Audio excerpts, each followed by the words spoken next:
My name is Amberlin, and in this video I'm going to show you how we render our own grass-fed beef tallow. You might be wondering what the difference is between tallow and lard.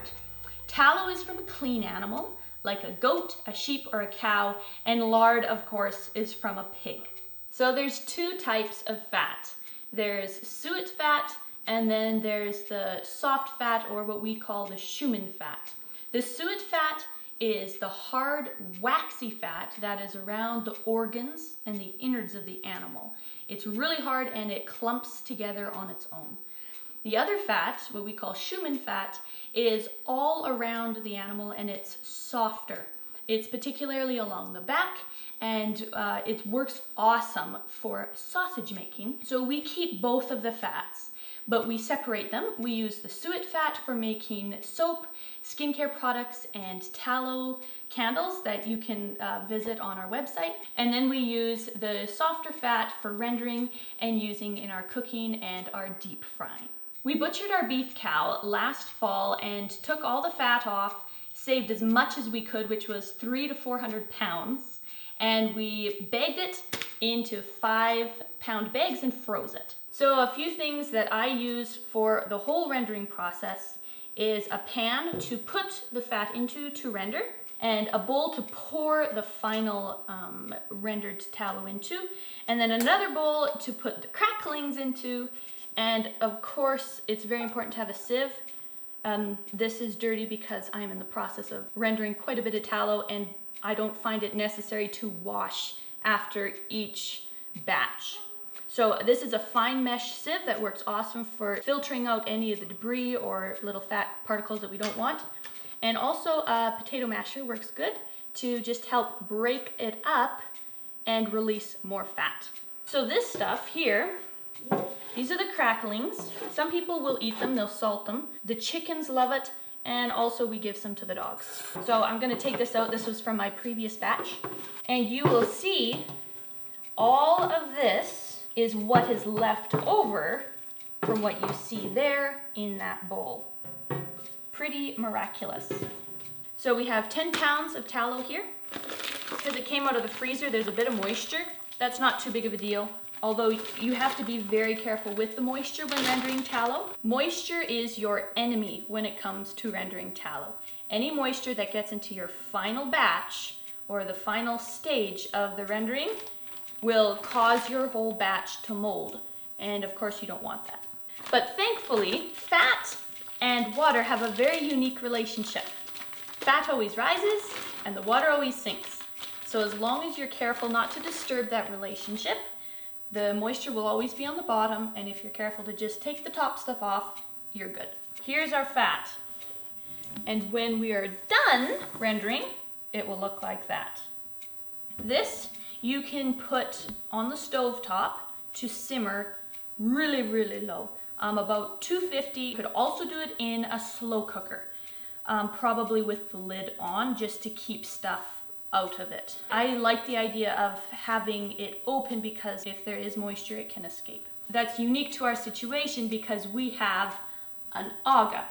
An aga is a European cook stove, and I'll just do a quick explanation here. These are 2 hot plates. This is a 650 Fahrenheit hot plate, and it boils things so fast. This is the simmer plate for the slow cooking, and this is always going, always, all year round, unless we turn it off in the hot summer months. And then there's 4 ovens on this particular stove. This is a 450 oven, a 350 oven, a 250 oven, and a 150 oven. And in here is a little pilot light that actually lights and heats the whole stove, and it's a gas stove. Okay, so we take our tallow and we don't cut it up.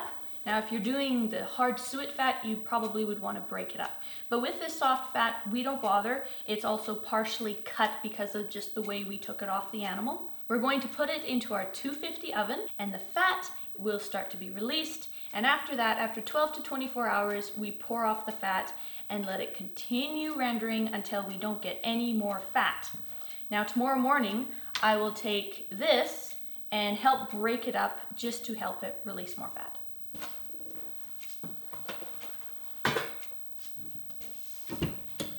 We always have something going on in our aga. Either nuts roasting, or beans cooking, or tea brewing, specifically chaga, breakfast, supper, lunch. It is constantly in use. And this here is, I forgot to say before, this is kind of like a warming plate. It's just about too hot to hold your hand on, but it's perfect for just keeping things warm, for letting your bread rise, for cheddaring your cheddar cheese curds, which we have a video of. We feel so blessed to have this aga. We absolutely love it.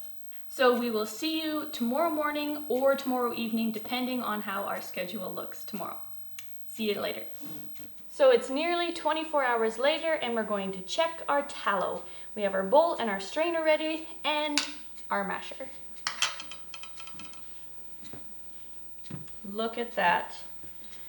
Beautiful golden tallow. So we're just going to strain it. I don't want to mash it up yet because I don't want to mix in any moisture that may be settled on the bottom. Always be very careful, of course, when dealing with hot oil. Sometimes when you're at this point, you can actually see in the trail that's going down to be strained, you can see little bits of moisture. And if you ever see that, stop straining and mash it down. Be very careful because sometimes the oil can splat up. You don't want to get burnt. So once all the fat has turned a crispy dark brown, kind of like the stuff on top, although it'll get darker, and there's no longer the white fat, you're nearly done the rendering process. Something very important if you want a very clean, more flavorless tallow is you do not want to get any bits of meat on your fat. You want to clean off as much of that as possible so you have the least amount of beef flavor as possible. So it's all mixed up and it goes back in the oven, and I'll check it probably again tomorrow morning. And what I'll do with this is after it's cooled, I'm going to pour it into our big 5-gallon pail where we store all of our tallow. And from that pail, we take out what we need for our use in the kitchen. So I'll see you tomorrow. A whole bunch more of the tallow has rendered out.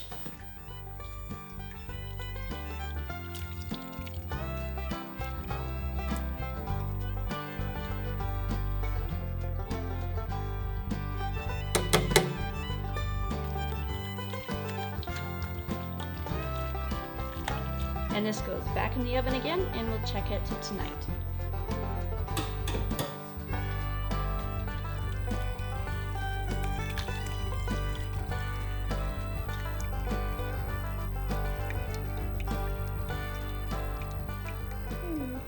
So this will go overnight again, and it'll be done either tomorrow morning or tomorrow night, I'm not sure. This is a modified paperclip. Alright, so it's nearly 30 hours later. I really ran late on this one, but I'm sure it'll be okay. We're gonna check it. You see it's getting all brown, and then just the fat at the top. We're gonna strain that all off. And by this time, I'm pretty sure if there was any moisture in at the beginning, it is now all gone, because this has been in our oven for, I think, 3 days, maybe even a little longer.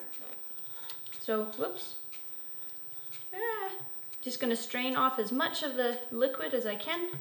Get every little last drop. And that is basically it. Rendering tallow is quite simple. The most crucial aspect is to make sure there's no moisture. And if there's no moisture in your final product, then you should be good to go. Now I'm going to let this cool, and then I'm going to pour it into our 5-gallon pail.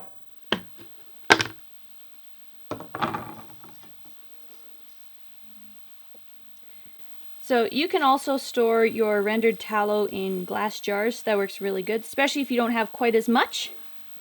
But what we like to do is just take what we need, scoop it out of this pail, and put it in a smaller container that we then bring into the kitchen and keep in the pantry. So this tallow won't get super hard. It'll be more the consistency of butter because it is from the soft fat of the animal. Also, tallow is very shelf stable, ours lasting easily a year. Although we like to store our bulk container in a cool, dry, dark place. We keep it in our cold room where there's a cement floor.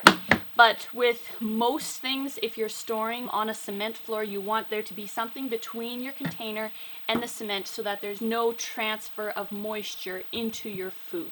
And that's all for now. Thanks for watching, and if you render tallow or lard, let us know how you do it in the comments below. We'd love to hear from you. So until next time, bye bye and happy rendering!